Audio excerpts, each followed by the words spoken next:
Melissa Highsmith. For 51 years, a mother in Fort Worth, Texas was certain her baby girl was gone for good. She chased every lead. She pleaded through newspapers and on television, and for decades she carried something heavier than grief, the quiet suspicion of neighbors and even of investigators who wondered whether she had done something to her own daughter. She buried that accusation and kept searching year after year as the case went cold and the world moved on. And the entire time, through every birthday she marked alone, every false lead, every stranger who came forward claiming to be her child, that daughter was alive. Not in another state, not in another country. She was living less than 20 minutes away. Same city, same zip code, growing up under a different name, raised by the very woman who had taken her. This is the story of 10 children who vanished and who, against every odd, came home. In 1971, a 22-year-old single mother named Alta placed a small ad in the Fort Worth paper looking for a babysitter. She was newly separated, waiting tables, doing everything she could to keep her life together. A woman calling herself Ruth Johnson answered the ad. They arranged to meet at the restaurant where Alta worked, but Johnson never showed. Instead, she called back, smooth and reassuring, describing a big yard and other children already in her care. Out of options and short on time, Alta hired her over the phone, without ever meeting her face to face. On August 23rd, while Alta was at work, the woman arrived at the apartment. A roommate who handed the baby over later described her as heavyset, dressed head to toe in white, with gloves and a headscarf, an outfit that looked almost like a nurse's uniform. She took 21-month-old Melissa and walked out. Ruth Johnson never came back. Fort Worth police and the FBI investigated, but within months, the trail went cold. Melissa's mother bought a front-page plea in the Fort Worth Star-Telegram, begging the woman to call, saying she was going out of her mind. Over the next 5 decades, more than 4 different women came forward, each convinced she was the missing Melissa. DNA ruled out every single one. Police reopened the case in 2005, and once again the leads dried up. Then came a strange twist. In September 2022, an anonymous tip pointed investigators toward Charleston, South Carolina. It turned out to be false, but the wave of media attention it created breathed new life into a half-century-old search. 2 months later, Melissa's biological father did something simple. He uploaded his DNA to the consumer ancestry site 23andMe. Within 3 weeks, the database matched him to 3 grandchildren, all tied to a Fort Worth woman living under the name Melanie. The family reached out to her through social media. She assumed it was a scam at first. But when she confronted the woman who had raised her, the woman admitted the truth. She was baby Melissa. A birthmark on her upper back confirmed it. On November 26, 2022, Melissa met her biological parents and siblings for the first time in 51 years. Official police DNA confirmation followed the next spring. So after half a century, after national headlines and a family torn apart, was anyone ever held to account? No. The criminal statute of limitations in Texas had expired roughly 20 years after Melissa turned 18, somewhere around 2007. No charges could be filed, and none ever will be. The woman who raised Melissa claimed she had bought the child for $500 on the street from an older woman in 1972. But Melissa believes that woman was the same person who answered the ad. Since the reunion, she has gone silent and cut off all contact, and her true identity has never been confirmed. Melissa grew up under a different name, in a childhood she has described as isolating and harsh. Told she'd been born at home, told she had brain damage, forbidden from playing outside. She ran away as a teenager and lived on the streets before eventually marrying and raising 3 children of her own. After the reunion, she went to the Tarrant County Courthouse and legally reclaimed her name and became an advocate for cold case families across Fort Worth. She has said that for her entire life, she never really felt like she belonged anywhere. and that for the first time, she finally does. It remains one of the longest-running missing persons cases in American history. And in the end, it was solved not by law enforcement, but by a family that simply refused to stop looking. Melissa's mother spent 51 years searching for one child. Amanda Berry, Gina DeJesus, and Michelle Knight. Between August 2002 and April 2004, a Cleveland City bus driver named Ariel Castro took 3 young women from the same stretch of Lorraine Avenue and kept them inside his home at 2207 Seymour Avenue for the better part of a decade. Michelle Knight, who now goes by Lily Rose Lee, was the first. She was 21 when she disappeared in August 2002 on her way to a custody hearing for her young son. Castro offered her a ride, and she accepted. She knew one of his daughters. He brought her inside and didn't let her leave. Amanda Berry was next, vanishing in April 2003, the day before her 17th birthday, after finishing a shift at a fast food restaurant. Castro's own children knew her. He offered her a ride home. She called her sister that evening to say she was getting a lift, and then she was simply gone. Gina DeJesus was taken in April 2004 while walking home from middle school. She was 14. Castro was the father of one of her closest friends. For years, the 3 were held in a house Castro had quietly reconfigured to conceal them. They were restrained, given 1 meal a day, and controlled through fear and cruel psychological games. He forbade them from using their real names, and he would pretend to leave the house, only to slip back in and test whether they would try to run. Michelle was mistreated so severely that she suffered lasting physical injuries. Amanda gave birth to a daughter in captivity, with Michelle forced to help deliver the baby while Castro stood over them. And in a failure that drew heavy public criticism, police had removed Michelle from the missing persons database after just 15 months, having quietly reclassified her as a probable runaway. It ended on May 6, 2013. Castro left the house and failed to lock an interior door. Amanda made it to the front of the home and began pounding on the storm door and screaming. A neighbor named Charles Ramsey and another man kicked the bottom of the door in, and Amanda crawled out with her 6-year-old daughter. She called 911 and told the dispatcher her name, that she had been missing for 10 years, and that she was finally free. Police arrived, found Gina and Michelle upstairs, and arrested Castro a short time later in a nearby parking lot. Given the almost incomprehensible scope of what he had done, what could justice even look like?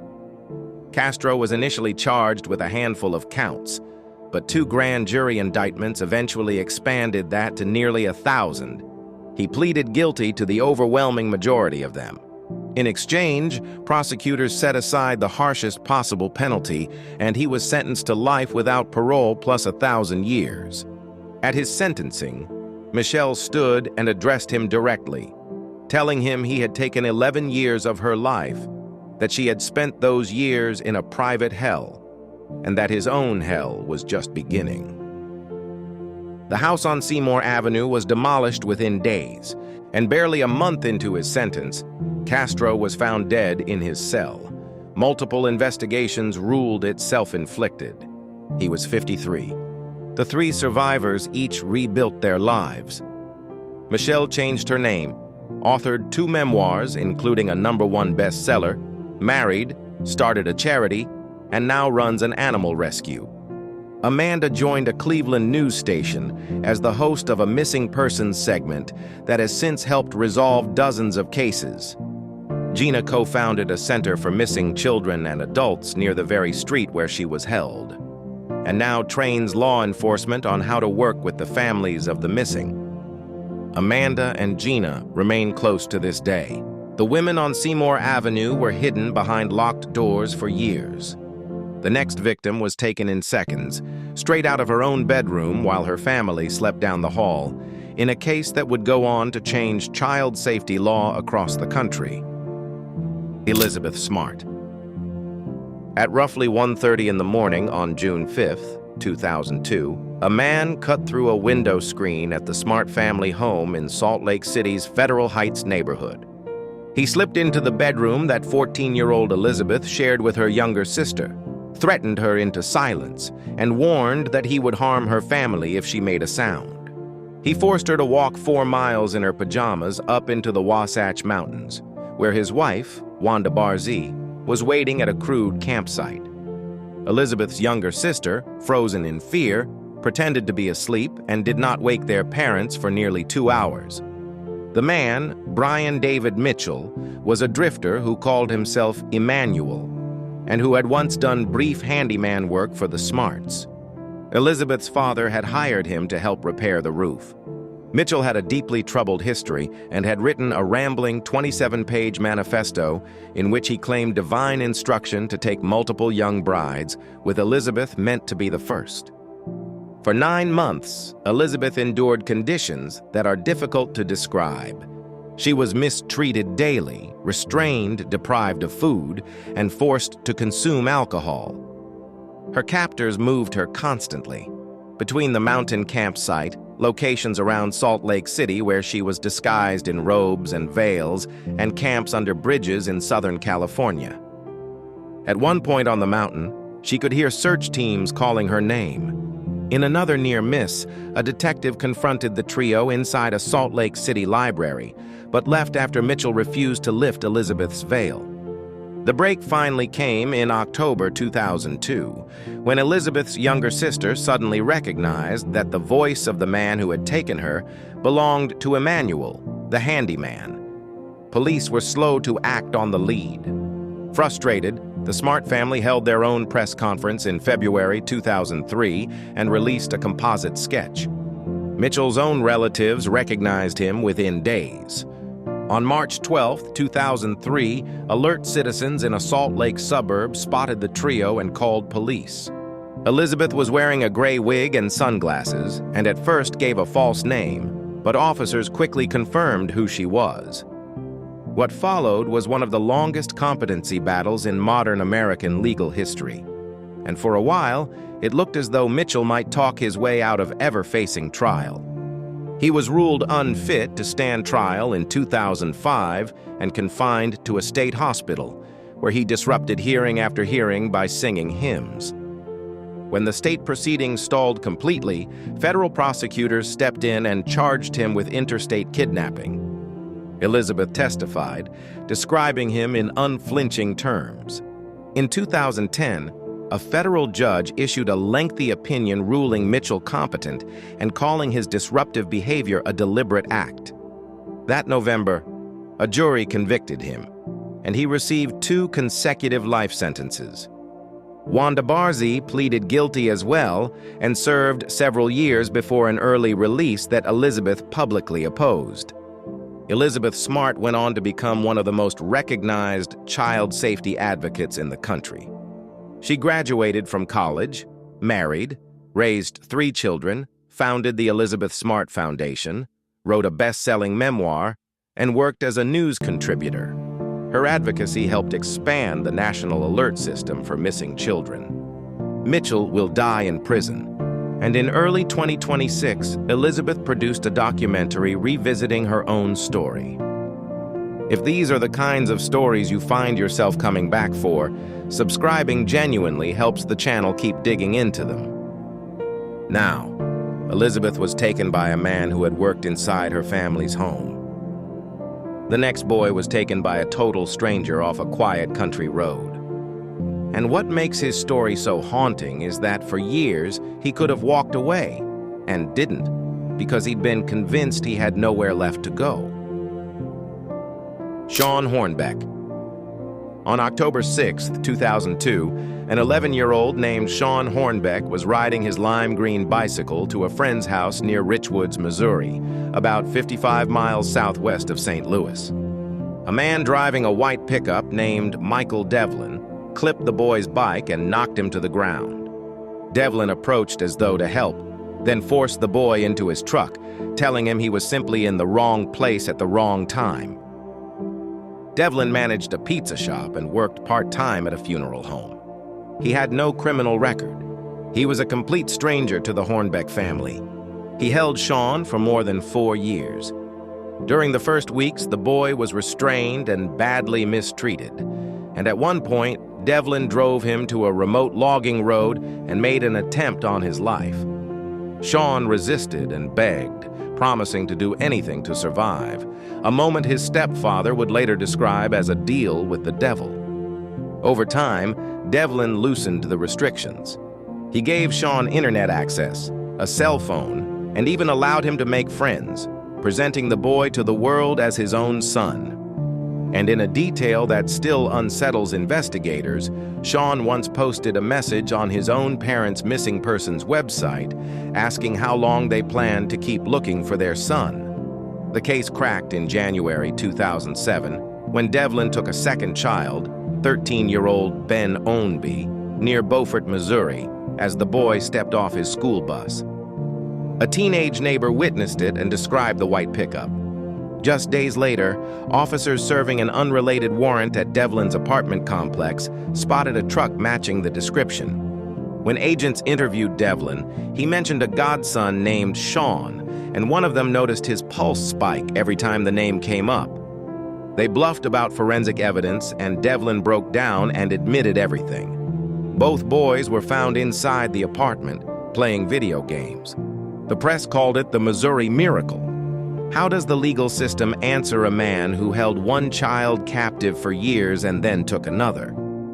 Devlin faced more than 80 state felony counts across 4 jurisdictions, plus federal charges. He pleaded guilty to all of them, his own attorneys conceding that the recordings recovered from his home made any trial defense impossible. The sentences came down hard, stacking into dozens of life terms plus centuries more, with no realistic possibility of release. Sean returned home to Richwoods and underwent extensive counseling. His parents had founded a foundation in his name during his disappearance, though it later closed. He spoke publicly once, in 2008, and has lived privately ever since. Devlin remains behind bars, where he will die. Sean was found because a second abduction finally led police to his door. The next victim had no one closing in on her captor. So as a grown woman with nothing more than an old photograph and an internet connection, she set out to solve her own kidnapping. Carlina White. On August 4th, 1987, a 16-year-old mother named Joy White and her partner Carl Tyson brought their 19-day-old daughter, Carlina, to Harlem Hospital Center in New York City. The baby had developed a dangerously high fever from an infection and was admitted to the 17th floor ward, placed on intravenous antibiotics. Sometime in the small hours of the next morning, during a shift change, someone quietly removed Carlina's IV line and carried her out of the ward.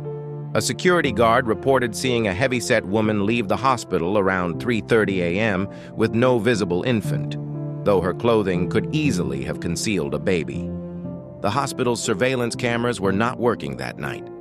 The woman was Ann Petway. She had traveled in by train from Bridgeport, Connecticut, and had been seen lingering around the hospital for 3 weeks beforehand, dressed in clothing that resembled a nurse's uniform. She had suffered multiple pregnancy losses and was desperate to be a mother. She was a complete stranger to the family. She took the baby back to Connecticut and raised her under a new name. Growing up, Carlina noticed she didn't resemble the woman who raised her or anyone else in the family. In 2005, while pregnant with her own daughter, she asked for a birth certificate, and the document that was produced was immediately flagged by officials as a forgery. Confronted, Petway admitted the child was not biologically hers, but lied about how she had come to have her. Then, in December 2010, at the age of 23, Carlina searched the website of the National Center for Missing and Exploited Children. There she found a photograph of a kidnapped baby named Carlina White, a baby whose infant pictures looked uncannily like her own and like her own young daughter. A birthmark matched. With help from Petway's own sister, she contacted the center's hotline.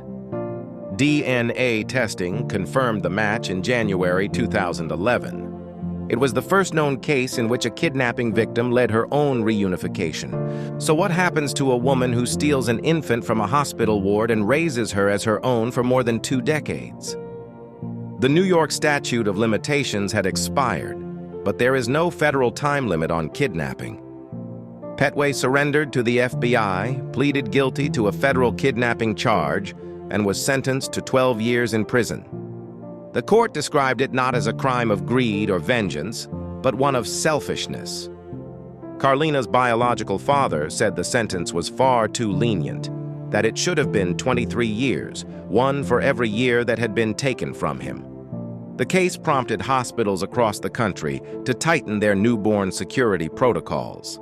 Carlina, who still goes by a name she chose for herself, eventually reconciled with both her biological and adoptive families and has said publicly that she chose to forgive, because holding on to the anger would only deepen her own suffering.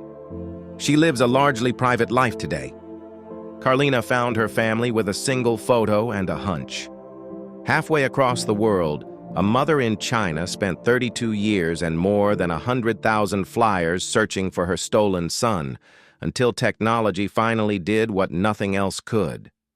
Mao Yin. On October 17, 1988, a 2-year-old boy named Mao Yin was taken outside a hotel in Xi'an in central China.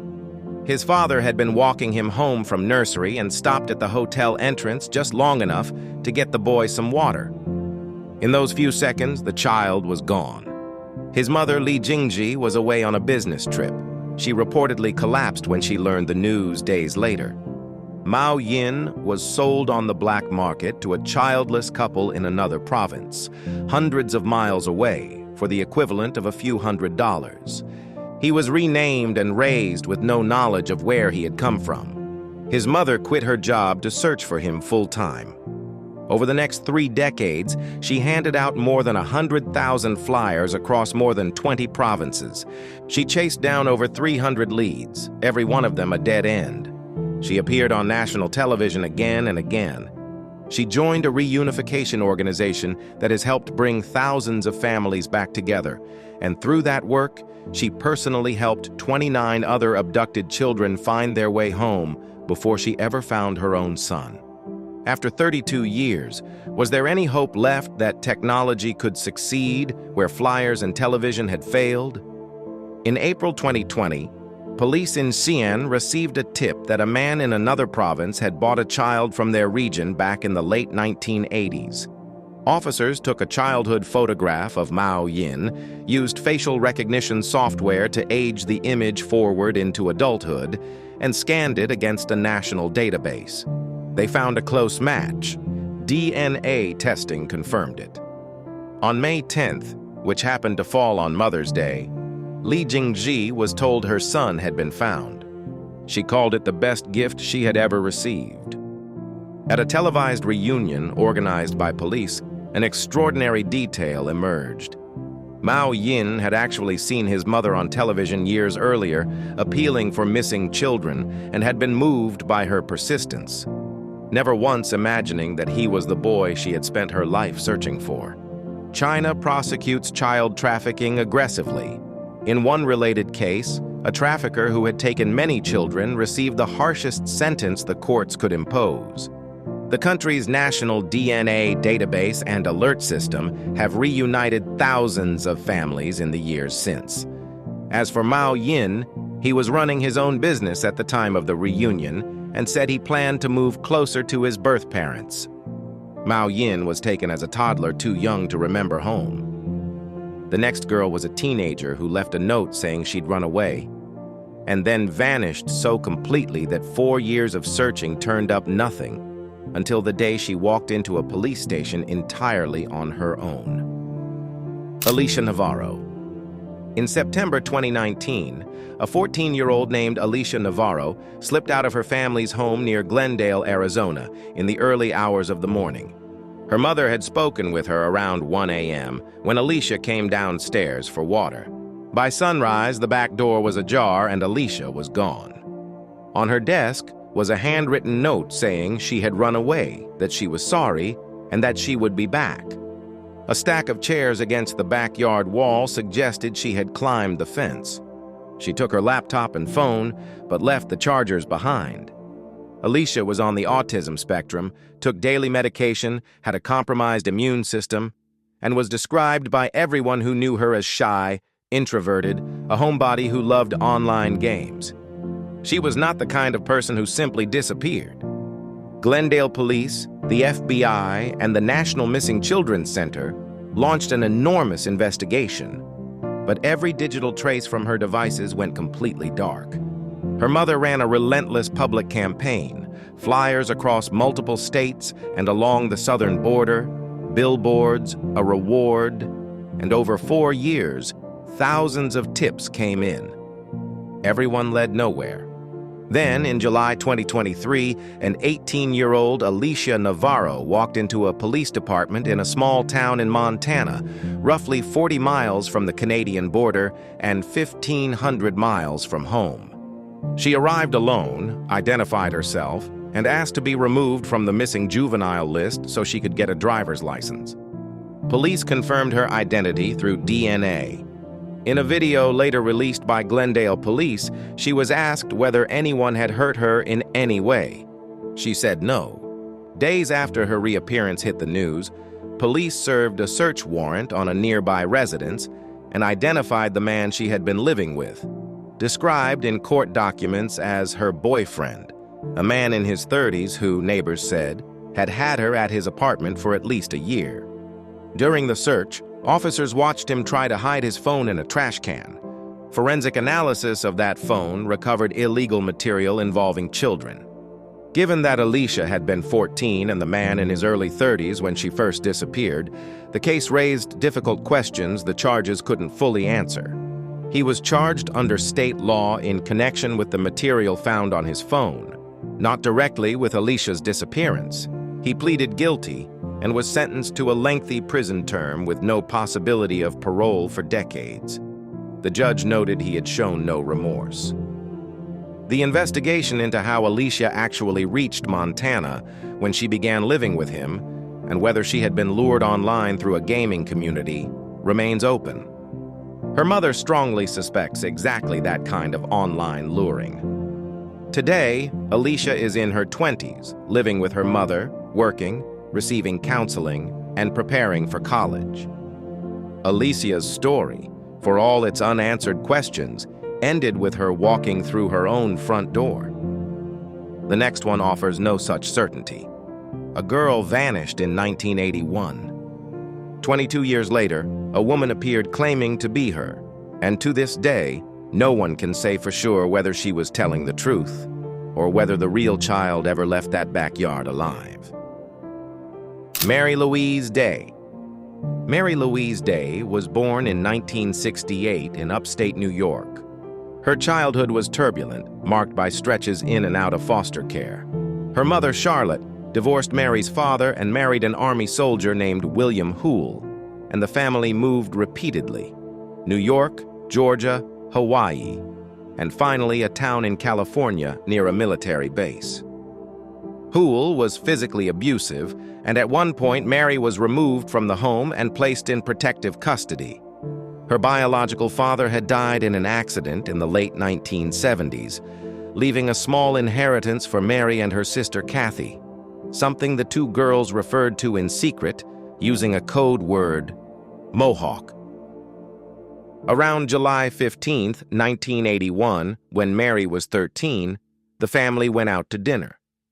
According to her sister, when they came home, the family dog appeared ill, and Hoole accused Mary of poisoning it and beat her badly.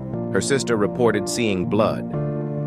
The next morning, Mary was gone. Charlotte said she had run away and ordered the family never to speak of her again. Then she burned every photograph of Mary in the house. Her parents never reported her missing. Investigators later suspected they were quietly collecting the survivor benefits from Mary's late father. The first missing persons report wasn't filed until 1992 by a half-sister. More than 2 decades later, in November 2003, Phoenix police pulled over a truck with stolen plates during a routine stop. One of the passengers presented an Arizona ID bearing the name Mary Day and the missing girl's exact birth date, an ID that had been issued only 3 weeks earlier, right as a renewed investigation into William Hoole was intensifying. A DNA test confirmed the woman was a biological daughter of Charlotte through the maternal line. But was she actually Mary? The evidence cut sharply both ways. She said she had run away to escape Hoole's abuse and had been taken in by an older woman, and a photograph surfaced that appeared to show her 2 years after she vanished. The local police chief at the time said publicly that she was completely convinced. But the woman spoke with a thick Southern accent the original Mary never had. She couldn't recall key childhood details. Not the inheritance, not the code word Mohawk. Her stories shifted under repeated questioning. Her ID had been issued at a suspiciously convenient moment, and her social security number had never been used before 2003. And most troubling of all, 4 separate cadaver dogs alerted to the same spot in the Howells' former backyard, where investigators found a child's shoe, a teddy bear, and a belt buckle with soil consistent with a burial, though no remains were ever recovered. Dogs alerted again at a second former residence years later. A private investigator who reviewed the case concluded that the real Mary had lost her life back in 1981, and that the woman who appeared in Phoenix was likely a different unknown daughter, since the DNA had only ever proven a maternal connection, not that she was specifically Mary. No charges were ever filed. Prosecutors declined to move forward without a body. The case was closed after the 2003 DNA test, reopened informally more than once, and closed again each time. The woman from Phoenix eventually married, moved away, and passed away from illness in 2017, just 9 days after giving a final interview about her life. The case remains officially closed and deeply disputed. Mary Louise Day's case may never truly be closed. But across the Atlantic, another child's disappearance ended exactly the way every searching family prays it will, with a teenager walking out of the mountains in the middle of the night, choosing on his own to come home. Alex Batty. Alex Batty grew up in Oldham, in Greater Manchester, England, raised by his maternal grandmother, who was his legal guardian. His father had left when he was 2, and neither his mother, Melanie, nor his grandfather had custody of him. In late September 2017, the two of them took 11-year-old Alex on what was supposed to be a 1-week holiday to Spain. With his grandmother's permission, they were due back in early October.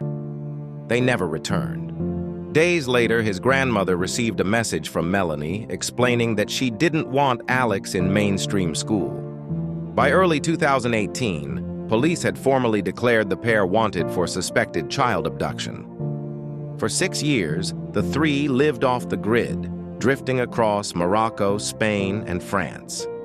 They grew their own food, carried solar panels, and moved through alternative spiritual communities, rarely staying anywhere for more than a few months. Alex would later describe his mother as deeply anti-establishment and intensely spiritual. From around the age of 14, he was put to work doing construction and demolition labor to help pay for food and shelter. He went more than 6 years without any formal schooling and made only a single friend his own age in all that time. By late 2023, he had had enough. After an argument with his mother, he left a farewell note saying he loved her but needed to leave to build his own future, and set out on foot. 2 nights later, around 3 in the morning in the rain, a young delivery driver spotted a teenager walking alone along a road in southern France, carrying a backpack, a flashlight, and a skateboard. He offered the boy a ride. Alex gave a false name at first, then revealed who he really was, and used the driver's phone to send a message to his grandmother, telling her it was really him, that he was in France, that he loved her, and that he wanted to come home. The driver took him to the nearest town and handed him to police, who confirmed his identity within a day. In an unusual detail, Alex initially fabricated parts of his story to protect his mother and grandfather, claiming he'd walked for days longer than he had, that his grandfather had died, and that his mother was heading elsewhere. He later admitted publicly that these were lies.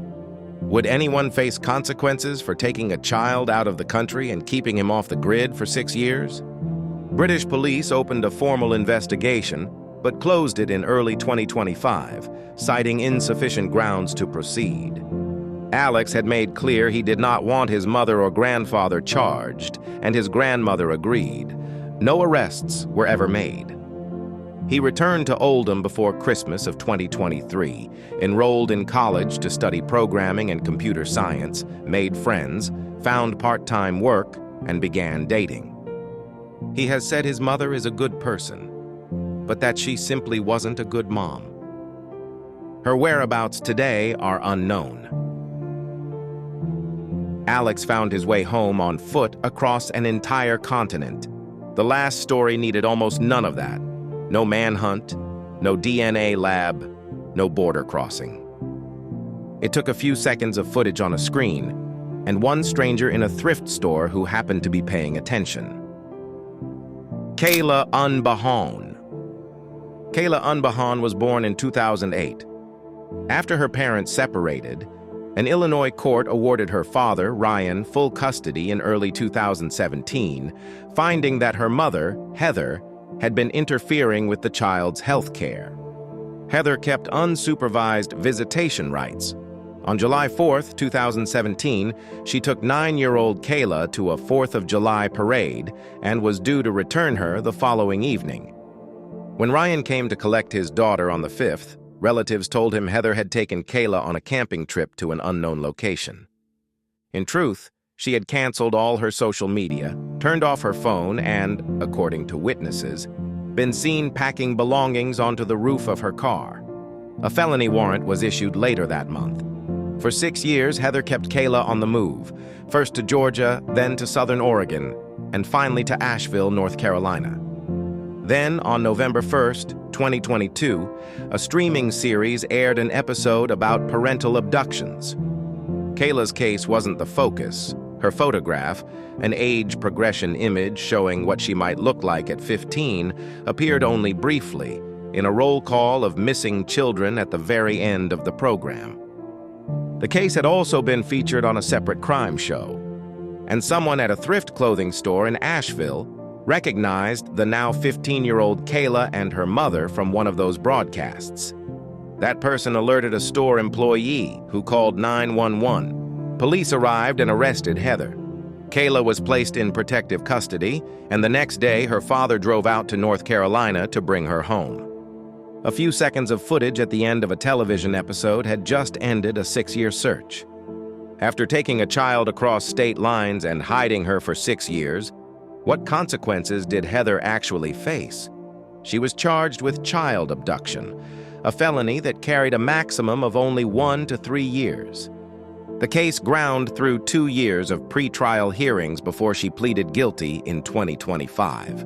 The judge sentenced her to 2 years of probation, 6 months of GPS monitoring, and no contact with Kayla, but no jail time.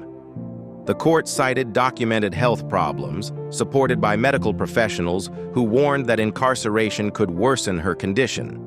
Heather has maintained online that she fled to protect her daughter, and that the court system was against her. Those claims are unverified and were not permitted as a defense. Today, Kayla is a teenager living with her father in Illinois. According to the National Missing Children Center, her family says she is thriving, making friends, doing well, and enjoying every moment of her senior year of high school. And her father left a message for every other family still searching for someone they love. A message that could stand as the last word on every story in this video. No matter how much time has passed, your loved one can still be found. Thanks for watching. If even one of these stories stayed with you, consider subscribing. Every case here was solved because someone refused to stop paying attention, and the channel runs on exactly that. Tap the next video on screen and I'll see you in the following case.